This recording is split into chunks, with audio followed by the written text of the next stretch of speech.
Today's the day. I'm going to install my new Progressive 444 shocks on my Indian Scout 60. I'll give you some tips on the installation and my impressions on the ride.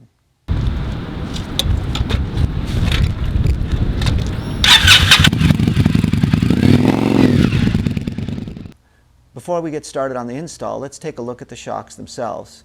On the left, I've got the stock shock, and on the right, I've got the Progressive 444. The Progressive 444 is an intermediate price point shock, sells for about $600 and change. There's stocks that sell for as little as $300, and they go on up to $1,200. So the Progressive is right in the middle, and it's a shock that's been highly recommended for the Scout Bobber 60. For the installation, the only tools you'll need are a 17mm socket and wrench. I also like to use a breaker bar to loosen the bolt, just so you don't have to fight with it so much. It comes off really easy with that breaker bar. The other thing you're going to need is a floor jack. I find it helps to have a friend to straighten out the bike so you can slide the jack underneath there and get it right where you need it. The installation is actually pretty straightforward, but there's a few little tricks that I'm going to pass along for you. First of all, you've got to install some bushings into the shock, and those can be a little bit tricky to get in. So I recommend you use some grease or some silicone spray to help ease them in there. You can kind of tap them in there, but you got to be careful because there's a rubber bushing here, and if you tap too much, you can push that bushing out. Don't ask me how I know. The other thing is that the Progressive shock is actually slightly longer than the stock shock. So that means you can't just take one shock off and put the other on. You have to take both off so that you can adjust the height of the wheel so that everything lines up and you can get the bolts back in. I recommend having a friend lift the wheel into place so you can get the bolts in. If you don't have a friend handy, you'll need to jack the bike up and then lower it and then put some shims, some wood underneath the wheel so it's at exactly the right height. But other than that, it's a pretty straightforward installation, and it's something that anybody who's mechanically inclined can handle. Now I've got the shocks properly installed. I'm ready to take it out for a test drive, but before I do, I want to talk a little bit about what I expect from these shocks. The OEM shocks are very stiff. They have a reputation for basically being needed to be changed right out of the gate. When I ride down the road, I find myself, when I hit a bump, I'm literally pushed up out of the seat. The ride is really rough. The other thing I'm experiencing is when I go down the freeway, the bike, and I get at high speed, 80 miles an hour or so, the bike tends to wobble around the highway, and I think it's because the rear end is bouncing around so much that it creates instability in the bike. I've found that when I have a passenger on the back, it weights the bike down and makes it more stable. So I'm hoping that by having more responsive shocks, I get rid of some of that high-speed wobble. But we'll find out.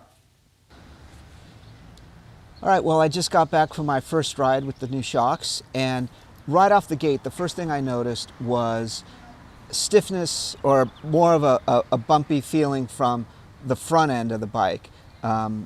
I guess because the back end now is so much softer, so much more responsive, I could feel the stiffness of the front shock. So right away, I could tell there was a difference.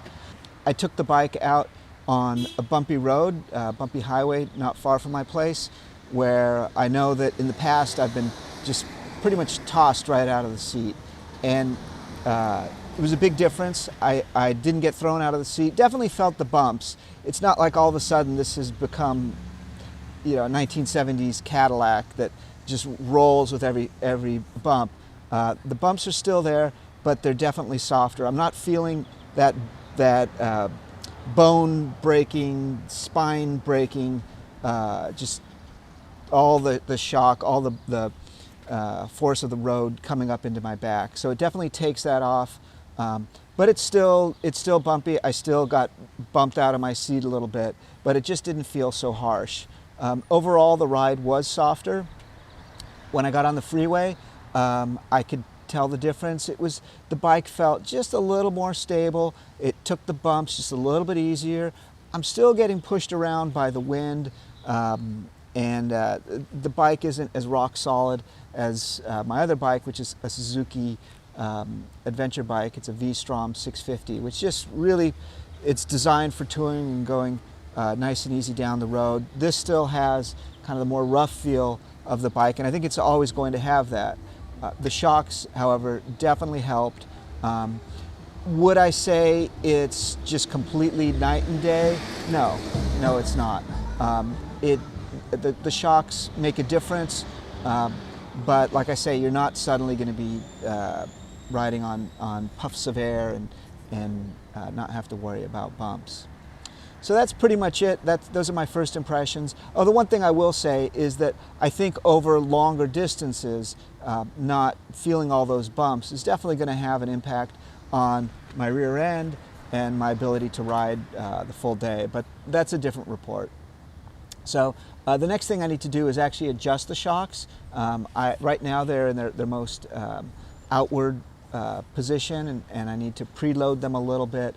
So that's going to take a little bit of testing and working on, but that's a subject for a different video. I hope this video helped. Be safe and enjoy the ride.